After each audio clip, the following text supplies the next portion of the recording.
This time, it's just like a small starter, but it's like you can start to do few years before just to be careful first to school. Diallo Frazier, that just means to the things to explode and focus on the time of the bush power and example. By the time you look out for things there, we can understand the first from tactics that work well for you in this previous semester. So one of the things from the double year security, I think the next one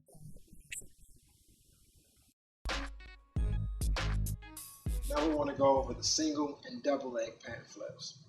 These are uses of techniques that can put somebody on their back, catch them off guard, so you can either get out of that position or continue on with your attack, which have you. Single leg pant flip, again, what it is done by grabbing the end of the pants, and with the single leg, you want to forearm the body, whether it be the waist or the stomach area, to get this guy off his balance and also give you his leg a little bit.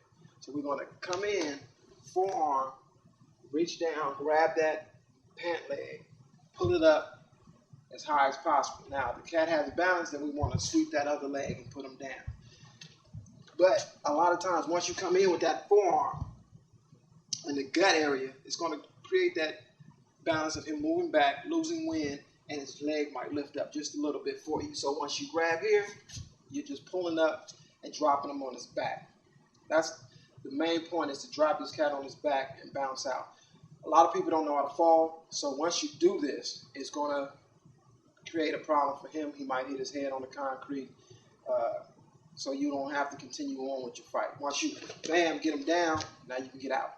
So you want to be able to get that forearm into his gut, his waist, get him off balance, take some wind out of him, let him go back, try to get balance, which will give you a foot, grab that pant leg, put him down. Double leg pant flips, from my experiences, are usually done in a position where you are stooped down or sitting down. Whether if you tying your shoe and this cat runs up on you on a basketball court or wherever, and he's talking crazy, and you know it's going to be a confrontation, the biggest way to get rid of it is just come up, grab both of those pant legs, lifting him up, dropping him to his back, and putting yourself in a position to, again, bounce out the situation, run, flee, and just get away.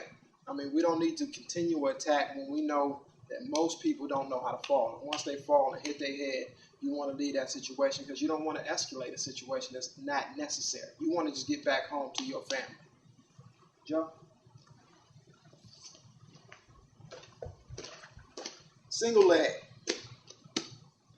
It can happen when you know, a lot of times we know once the voice levels are changing, the aggression level of the body position, the stances is coming, and this guy really wants to fight. You want to just come in and get a really gut check. Now you see how Joe just went back on it. Now once he went back on it, I might move in and then slowly pull his leg up. Already we're doing, stay on it.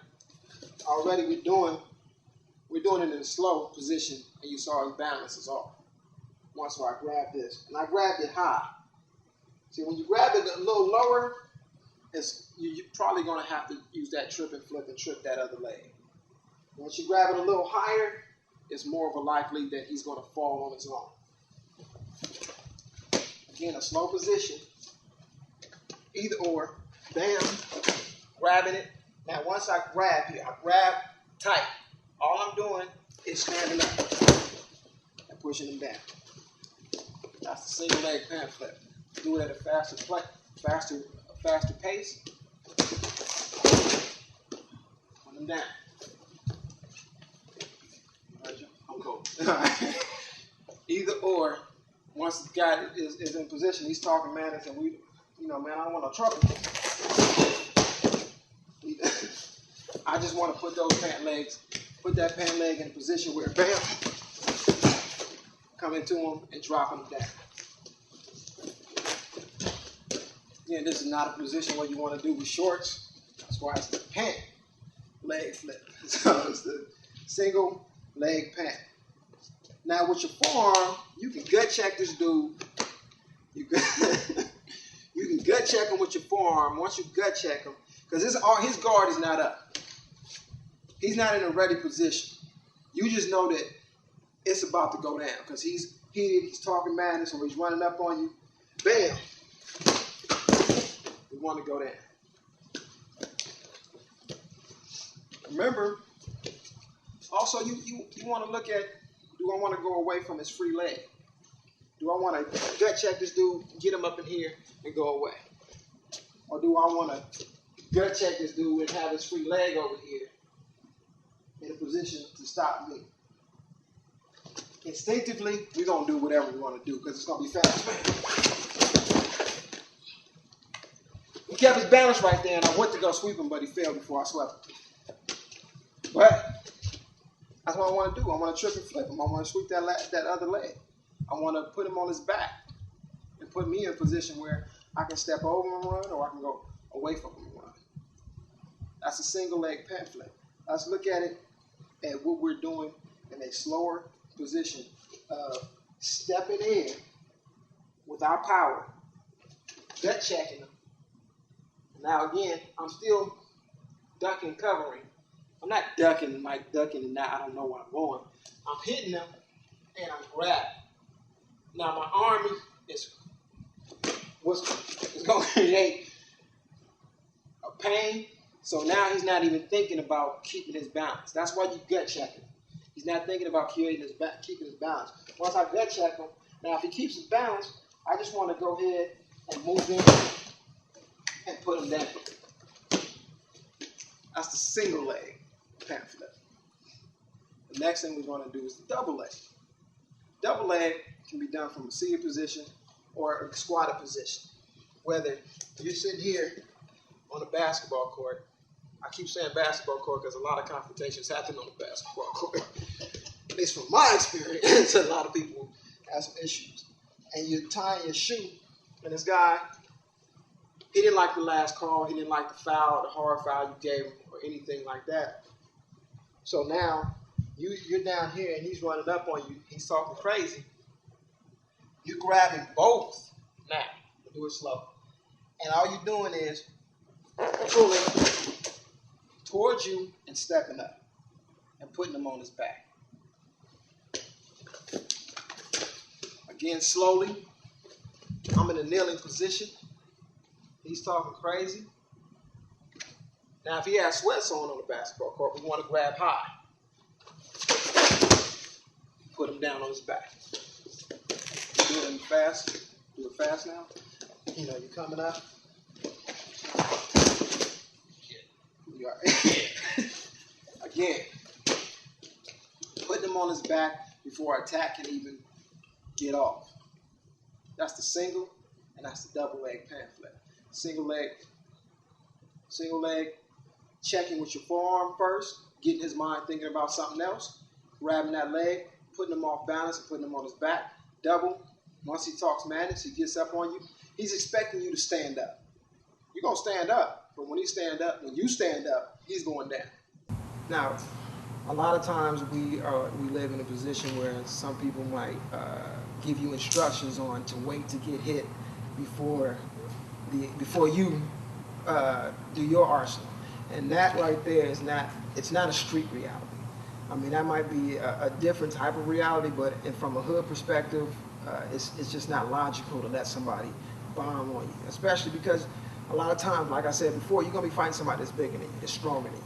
And you don't want no big 200-pound dude to drop a set on you and think that you're going to come after that and react. It's just not logical. So once you feel that person, and you can feel a person's energy, and you know that body mechanics and the look in their eye that they're about to hit you. Once you see that, it's about bombing first, second, third, and fourth.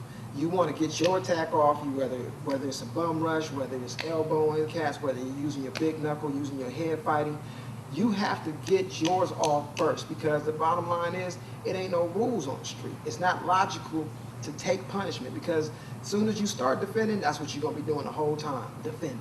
And you don't want to be in a position where you defending all the time, because defending means you losing.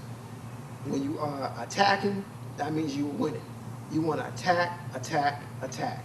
Bomb first, bomb second, bomb last, and whoop that ass. I mean, you don't want to be in a position of vulnerability, because the minute that you self-defense means that you got hit.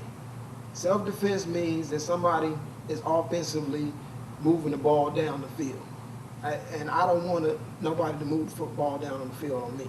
I want to whoop their ass and let them have it when I'm coming at them. I'm not. When I know that you want to fight, when I feel that energy and I see your posturing, I'm bombing first, because otherwise I'm putting my life at risk. This ain't no game. It's not no game. It's not.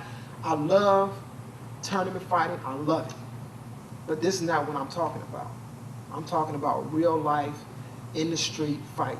It's a different pace, and it's a different type of fight, because you also got to think, if somebody hits you first, now what if they pick up a bottle and bust you in your head? What if that's their next move? What if their next move is that their homeboy is gonna bomb on you? Now you're in a bad position because you're in defensive mode. So you bomb first, you're able to get out there and get away and protect your life. So as far as waiting for somebody punching, waiting for a reaction, that's just not logical, and it's not a part of reality that I ever lived. And where I'm from, they always told you bomb first, and that's what you had to do to survive, is bomb first. And two, if you get bombed on and you fall and you hit the ground, this is another I say myth that people use, is that ground fighting. Again, I'm not bashing anybody's fighting experience, but I'm talking about the street fight. I'm not talking. Ground fighting is great in tournament fighting. It's great in mixed martial arts. It's great in jiu-jitsu fighting. But when you're on it, I live in California, and in California, where I come from, Pacoima, Langdon, Block, Orion, if you got put on the ground, you was getting stomped. Somebody was slamming you on the ground and you wasn't getting up. If there's somebody that's going on the ground, that means that they got bombed on and they hit the ground and now they're getting stomped. We're not doing ground fighting. As soon as you hit the ground, we will wobble. We wobble, but we don't fall down. If you hit me, I'm back up and I'm bombing on you. Because if you stay on that ground, you're putting your life in danger again. And you got to think, are you really going to sit on your back on the concrete in California at 100-degree weather? Hell no. Because that concrete is hot, it's burning, and it's hard. And when we are on the ground, I'm grabbing your head and slamming you on the concrete. It's no time for these certain techniques that you're going to use and move. You got to stand your ass back up, because the bottom line is it's a dangerous situation. You don't 99, what's the statistic is 98, 99% of all fights go to the ground. That's BS. Yeah, well, you know what? No, I ain't going to say it's BS. 100% of the fights go to the ground, with somebody knocked out on the ground getting stomped and somebody standing up doing the stomping. So yeah, they go to the ground, but one person standing and stomping and one person getting stomped. And I'm not going to get stomped, so I'm not going to the ground. So, get that out your head when you're thinking about street fighting.